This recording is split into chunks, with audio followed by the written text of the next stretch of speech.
Kids call it tree parachuting. Most adults would call it foolish. To successfully pull off this risky stunt, one climbs up a tall, bendable tree, then slowly descends as the weight forces the top of the tree to bend over. 14-year-old Alex Kingsbury attempted the stunt in 2017. I was off with the little one, with Graham. We were just looking at sticks and exploring. And just when I looked over to say something to him, I heard it crack. And as soon as it cracked, I knew exactly what happened. And he hit the ground, and my heart stopped. And I knew something was wrong. Alex fell 20 feet, landing on his head and shoulder. They called 911 immediately. Alex was just very calm, but you could hear the fear in his voice. Why can't I move? Why can't I move? And he couldn't feel or move anything from his waist down. And so he started to become scared at that point. We just prayed. We laid hands around on him and just said, you know, God, we need help. Calm us, give us the, you know, help us through this, help Alex. Alex was driven to a rescue helicopter that landed in a neighbor's yard. He was flown to Riley Hospital for Children in Indianapolis. Dr. Raskin, who would operate on Alex, was on call that afternoon. I was at home at the time that I got called, and I came in to see him immediately.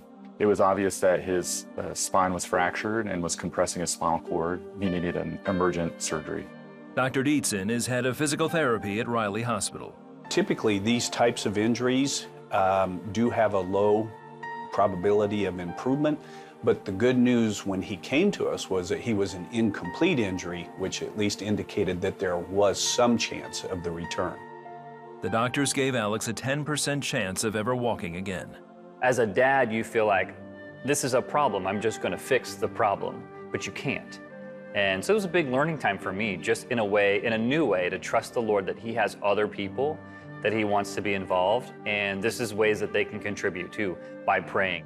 We prayed, and then we talked over the concept of should we post something about this on social media, because we didn't want to draw attention, but as we talked, we realized we need prayer and we need people, lots of people to pray, so we're gonna post something. Aaron and Mindy spread the word on Facebook and also set up a prayer page for Alex, which became our platform to share updates about his story. I think we did that on day 2, maybe day 3. The surgery to repair Alex's C6 burst fracture took 4 hours. They said he's paralyzed right now. In some cases, once we do the surgery and relieve the pressure on his spine, he could regain some movement. If he regains or how much, we don't know. We can't say. The days and weeks ahead will tell kind of what he'll recover. So we had to wait and pray and hope. But they also said every day they would say, let's just see what Alex can do. So they waited and prayed. After the surgery, they would soon find out what Alex could or could not do. It was about 24 hours after surgery when he moved his big toe on his right foot. And he was so excited. We were all excited, and he had been working so hard. You could see the determination in his face, and we were like, what are you doing? I'm trying to move my toes. And I've never seen someone try to move their toes so hard. And he only moved it once, maybe twice, and then he needed to rest. And rested for a few hours and woke up in the night and said, I'm gonna move my toe again.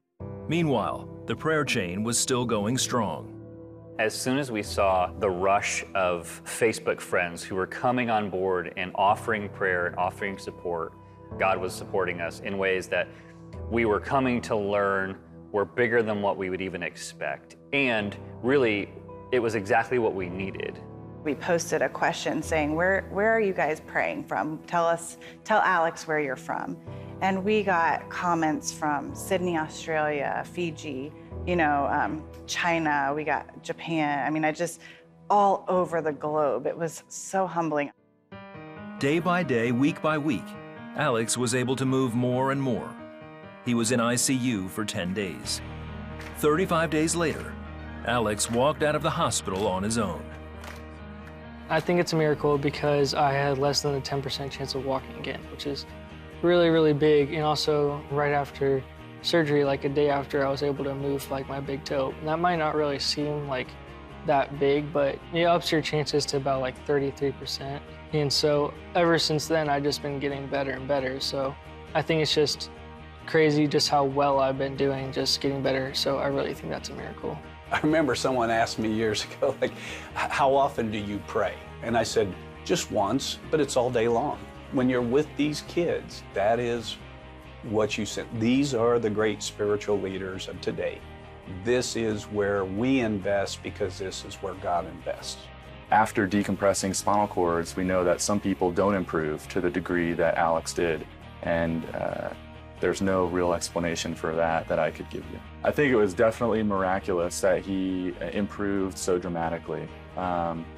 Whether or not it was a miracle, I'll leave that to everyone else to decide.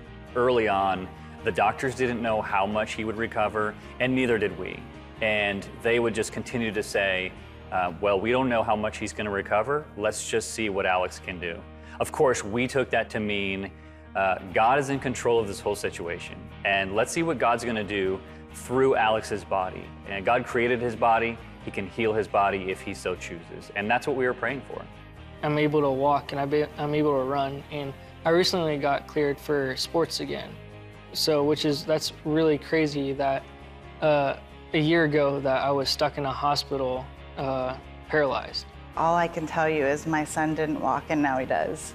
And I watched him learn to walk again, and it wasn't an instantaneous thing, but he's walking and he wasn't supposed to walk. And so I'm a believer. I watched it happen with my eyes.